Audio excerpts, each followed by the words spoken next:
اور جیسے ہی پلٹا وہ لڑکی دیوار کے ساتھ کھڑی چہرے پر مسکراہٹ لیے مجھے ہی دیکھ رہی تھی۔ اس لڑکی کو دیکھ کر میرے دل میں ایک ہی نام آیا، پری۔ اسے اپنے قریب دیکھ کر مجھ سے کچھ بولا ہی نہیں جا رہا تھا۔ لگتا ہے آپ یہاں پہلی بار آئے ہیں، بات بھی اسی نے شروع کی۔ نہیں، میں تو پہلے بھی آ چکا ہوں، لیکن اس بار کافی عرصے کے بعد چکر لگا ہے۔ وہ لڑکی سبز لباس پہنے ہاتھوں، کانوں، بالوں اور پھولوں کا سنگار کیے کھڑی تھی۔ مجھے لگا شاید اس کی شادی ہے۔ میں نے پوچھ بھی لیا کہ اس کی شادی ہو رہی ہے۔ میرے پوچھنے پر وہ کھلکھلا کر ہنسنے لگی۔ نہیں، میری بڑی بہن کی۔ جانے کیوں مجھے یہ سن کر خوشی ہوئی۔ دراصل میں نیچے دیکھ رہا تھا کہ یہاں سے تو ہمارا ہی گھر دکھائی دیتا ہے، لیکن اب میں نے بات ادھوری چھوڑ دی۔ وہ ایک بار پھر ہنسنے لگی۔ آپ کی اور ہمارے گھر کی دیوار ایک دوسرے سے ملی ہوئی ہے، یہاں سے دیکھنے پر ایک صحن دکھائی دیتا ہے، لیکن دیوار کے اس پار سے نیچے دیکھنے پر ہمارا، بس اتنی سی بات ہے۔ بات سمجھ نہ آنے کے باوجود میں مان گیا، کیونکہ جب اتنی خوبصورت لڑکی، وہ بھی رات کے اس پہر، آپ کے پاس ہو، آپ سے بات کر رہی ہو، تو کون کم وقت صحن یاد رکھتا ہے؟ نہیں، یہاں میں ایک سچ بات بتانا چاہتا ہوں۔ اب میرے بارے میں غلط رائے نہ رکھیں، میں بالکل بھی ایسا ویسا لڑکا نہیں ہوں، اپنے ماں باپ کا فرما بردار اور پڑھاکو قسم کا لڑکا ہوں۔ وہ لڑکی خود ہی بات سے بات نکال رہی تھی، بہت باتونی لگتی تھی، اور میری آنکھیں یکٹک اسے دیکھے جا رہی تھی۔ میں اس سے بات کرتے ہوئے سوچ رہا تھا، میں نے آج سے پہلے اپنی زندگی میں اتنی خوبصورت لڑکی نہیں دیکھی۔ آپ بھی چلے نا ہمارے ساتھ۔ جب ایک اور لڑکی اسے بلانے کے لیے آئی، وہ مجھے بھی اپنے ساتھ چلنے کا کہنے لگی۔ میں جانا تو چاہتا تھا، مگر پھر معذرت کر لی۔ اس کے جانے کے بعد میں نیچے آ گیا۔ نیچے وہی خاموشی کا راج تھا۔ میں بستر پر لیٹا کافی دیر تک اس کی باتیں سوچتا رہا اور خود ہی مسکراتا رہا۔ انہی باتوں کو سوچتے سوچتے میری آنکھ لگ گئی۔ سونے سے پہلے میری گھڑی پر نظر گئی جو صبح کے 4 بجا رہی تھی۔ مجھے اپنے چاروں طرف شور ہی شور سنائی دے رہا تھا۔ سر بہت بھاری ہو رہا تھا۔ بہت مشکل سے آنکھ کھلی۔ آنکھ کھلنے پر ہر طرف خاموشی تھی۔ میں نے گھڑی پر ٹائم دیکھا، 11 بج رہے تھے، مگر گھر میں مکمل اندھیرا تھا۔ اس گھر میں کئی کھڑکیاں تھیں اور صحن اوپن تھا، مگر اس قدر اندھیرا، میں گھبرا کر باہر کا دروازہ کھول کر کھڑا ہو گیا۔ گلی میں بھی سناٹا تھا۔ میں سمجھ نہیں پا رہا تھا کہ میں اتنا کیسے سو گیا۔ صبح 4 سے لے کر رات کے 11 بجے تک میں سوتا ہی رہا۔ بھوک بھی کافی لگ رہی تھی۔ میں کھانا کھانے کے لیے گھر سے باہر آ گیا۔ کھانے کے بعد ادھر ادھر سڑکوں پر چہل قدمی کی اور پھر گھر آ گیا۔ ابھی میں اپنا بستر ٹھیک ہی کر رہا تھا کہ مجھے شہنائی کی آواز آنے لگی۔ ساتھ ہی کئی لوگوں کے کہکہ لگانے کی اور باتوں کی آوازیں آنے لگی۔ میں اوپر جانے کا سوچ رہا تھا کہ وہی لڑکی جسے میں نے پری کا نام دیا تھا میرے کمرے کے دروازے پر کھڑی تھی۔ اس کے پیچھے ایک آدمی بھی تھا۔ یہ لوگ اندر کیسے آ گئے جبکہ دروازہ میں خود بند کر کے آیا تھا؟ میں صرف سوچ ہی پایا۔ وہ آدمی چلتا ہوا اندر آیا اور میرے سامنے بیٹھ گیا۔ ہمیں تم سے کچھ کام ہے۔ میں نہ سمجھی سے پری کی طرف دیکھنے لگا۔ تمہیں ہمارے ساتھ چلنا ہوگا، وہیں جا کر ہم تمہیں بتائیں گے۔ ساتھ ہی وہ اٹھ کھڑا ہوا۔ مجبوراً مجھے بھی اس کے ساتھ جانا پڑا۔ مجھے اچھی طرح سے یاد ہے، میں نے ان دونوں کے ساتھ جیسے ہی اپنے کمرے کی دہلیز پار کی، باہر کا نظارہ ہی اور تھا۔ ہر طرف روشنی، شہنائی کی آوازیں، اتنا شور ہونے کے باوجود مجھے لگ رہا تھا میں خواب دیکھ رہا ہوں۔ جو آدمی مجھے لے کر آیا تھا وہ ابھی بھی میرے آگے چل رہا تھا۔ ایک بڑے سے تخت کے سامنے رک گیا۔ مجھے بھی رکنا پڑا۔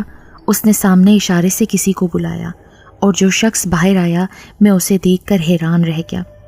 اس کا قد تقریباً 12 فٹ کے لگ بھگ ہوگا۔ میں تو اس کے سامنے بہت ہی چھوٹا لگ رہا تھا، جبکہ میری ہائٹ بھی 5 فٹ 9 انچ تھی۔ خیر وہ تخت پر بیٹھ گیا۔ اس نے کالے رنگ کا لباس زیبتن کیا ہوا تھا جس پر گولڈن کلر کا کام تھا۔ سر پر گولڈن کلر کا چھوٹا سا تاج سجا رکھا تھا۔ میں اب بھی کھڑا ان لوگوں کو حیرت سے دیکھ رہا تھا۔ وہ سب میرے سامنے میرے ہی گھر میں موجود تھے۔ وہ کبھی اس کمرے سے آتے تو کبھی دوسرے کمرے میں داخل ہو جاتے۔ اس آدمی نے مجھے پھر بیٹھنے کا کہا جو مجھے اپنے ساتھ لے کر آیا تھا۔ میں خاموشی سے اس کے ساتھ بیٹھ گیا۔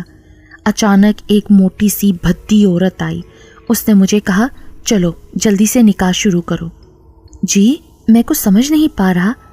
وہ کہہ رہی ہے لڑکے ہماری بیٹی نے شرط رکھی تھی کہ اس کا نکاح آدم ذات ہی پڑھائے گا، ورنہ وہ شادی نہیں کرے گی۔ یہ تو ہماری خوش قسمتی کہ تم خود اس گھر آ گئے، ورنہ ہمیں کوئی اور انتظام کرنا پڑتا۔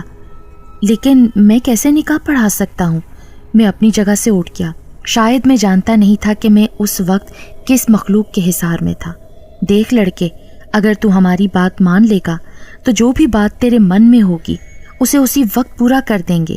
میری نظر پری کی طرف اٹھ گئی جو ان لوگوں کے درمیان سب سے آگے کھڑی مجھے دیکھ رہی تھی۔ میں نے سوچ لیا تھا مجھے کیا مانگنا ہے۔ میں نے کہا ٹھیک ہے۔ میری عمر 22 سال تھی۔ میں تو شادیوں میں بھی بہت کم جاتا تھا، کسی کا نکاح کیا پڑھواتا، لیکن اب میں ان کے کہنے پر نکاح پڑھا چکا تھا۔ وہ سب لوگ یقیناً ایک دوسرے کو مبارکباد دے رہے تھے، مگر کس زبان میں یہ میری سمجھ میں نہیں آ رہا تھا۔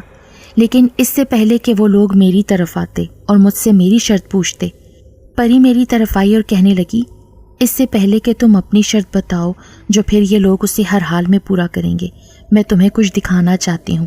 وہ کہتے ہوئے میرے آگے آگے چلنے لگی۔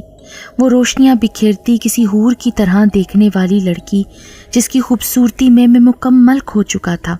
اس کے قدم جیسے جیسے تیز ہوتے گئے میں نے بھی اپنی رفتار تیز کر لی۔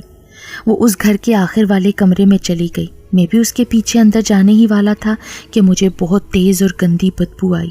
میں وہیں رک گیا۔ میں اس وقت جس جگہ کھڑا تھا یہ گھر کی پچھلی سائڈ پر بنایا گیا ایک کمرہ تھا جسے شاید ہی کبھی استعمال میں لایا گیا ہو۔ کمرے میں بہت اندھیرا ہونے کی وجہ سے ٹھیک سے کچھ دکھائی نہیں دے رہا تھا۔ پھر آہستہ آہستہ اس اندھیرے میں مجھے کسی کا وجود دکھائی دیا۔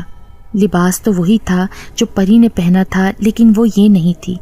لمبا چوڑا ہلکے ہلکے جھٹکے کھاتا ہوا وجود جس کی کمر تک بال یوں تھے جیسے کئی سانپ سر سے لٹک رہے ہوں۔